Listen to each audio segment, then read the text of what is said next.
Lifestyle की छोटी छोटी बातें किस तरीके से बड़ा बड़ा इम्पैक्ट डालती हैं हमारे शरीर पे और हमारी फर्टिलिटी पे, हमारे हार्मोन्स पे। बहुत छोटी, बहुत ही माइन्यूट बातें हैं, लेकिन इम्पॉर्टेंस उनका बहुत ज़्यादा है। आज के वीडियो में कुछ इंटरेस्टिंग, लीक से हट के कुछ डिफरेंट इन्फॉर्मेशन आप सभी के साथ शेयर करने वाली हूँ। हेलो एवरीवन, स्वागत है आप सभी का यूट्यूब सहेली चैनल में। आज हम कुछ डिफरेंट, कुछ अमेजिंग और एकदम आई ओपनर इन्फॉर्मेशन जानने वाले हैं। लाइफस्टाइल में लगभग सभी लोग ये मिस्टेक्स कर जाते हैं और किस तरीके से ये हार्मोन पे प्रभाव डालती है, कॉन्सेप्शन रेट्स पे प्रभाव डालती है, फर्टिलिटी पे प्रभाव डालती है। ये सारी चीज़ें आज के वीडियो में समझेंगे। बहुत सारी इंटरेस्टिंग स्टडीज़ इन सभी चीज़ों पर पब्लिश हो चुकी हैं।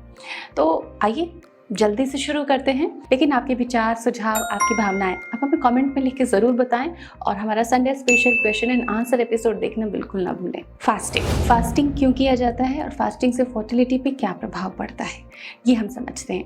फास्टिंग, ये जो शरीर है, इसकी क्लींजिंग, डिटॉक्स करने के लिए बनाया गया था, लेकिन कई चीज़ों के आड़ में फास्टिंग बहुत गलत तरीके से हमारे लाइफस्टाइल में आ चुका है। फास्टिंग करने से शरीर पे क्या नेगेटिव इफेक्ट पड़ता है? सबसे पहली चीज़, ब्लड ग्लूकोज लेवल फ्लक्चुएट होता है और पीसीओडी, हार्मोनल इम्बैलेंस के लिए बिल्कुल भी ठीक नहीं है। फास्टिंग नहीं करना चाहिए इस तरीके से जिसमें आप कुछ भी ना खा रहे हो। दूसरा, आप जब फास्टिंग करते हैं तो उसके बाद में आपको क्रेविंग्स बहुत आती हैं।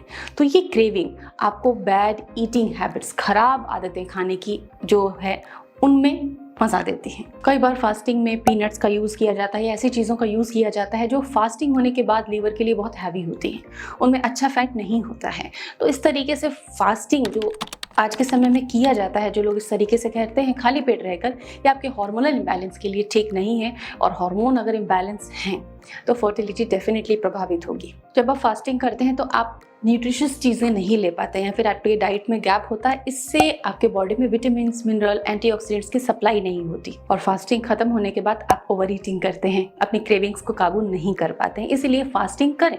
फास्टिंग कैसे करें कि कभी जो रूटीन में आप खा रहे हैं उस चीज़ को ना खाएं। आप बहुत हल्की चीज़, जैसे उबली चीज़ें, उबली हुई चीज़ों में उबली सब्जियां या खिचड़ी या बिना ऑयल मसाले की कुछ चीज़ें, हल्का खाना खाएं। उससे आपका लीवर को आराम मिले और बॉडी शांत हो पाए और न्यूट्रिशन में भी कोई कॉम्प्रोमाइज ना हो। दूसरी सबसे बड़ी गलती जो आज के टाइम में बहुत तेजी से दुनिया में चारों तरफ देखने को मिल रही है और कोई भी घर इससे अछूता नहीं है, हर घर में ये चीज एंटर कर चुकी है, प्लास्टिक आइटम्स, डिस्पोजल आइटम्स, थाली, प्लेट, चम्मच, ग्लास। तो उन आइटम्स में ऐसे केमिकल होते हैं जो आपके एंडोक्राइन के फंक्शन को बिगाड़ते हैं, हाइपोथैलेमस और पिट्यूटरी के फंक्शंस को बिगाड़ते हैं, जिससे कि आपके हार्मोन्स बनते हैं, जीएनआरएच बनते हैं और आपकी फर्टिलिटी को प्रभावित करते हैं, मेल में भी और फीमेल में भी। तो इन चीज़ों का अगर आप नियमित यूज़ कर रहे हैं, घर में भी बड़े फैंसी मग में चाय कॉफ़ी पीने का फैशन है या कोई भी ड्रिंक पीने का फैशन है, हम नहीं समझ पाते कि वो जो प्लास्टिक है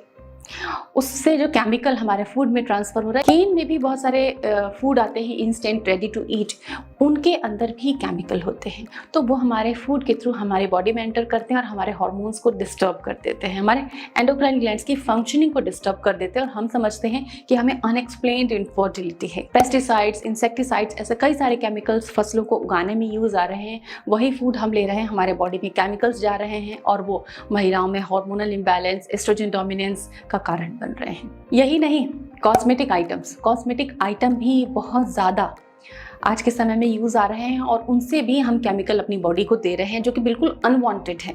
और अगर आप स्वस्थ होना चाहते हैं, अपनी फर्टिलिटी और हार्मोन को ठीक रखना चाहते हैं, तो आपको इनका सब्स्टिट्यूट केमिकल फ्री ऑप्शंस को तलाशना होगा।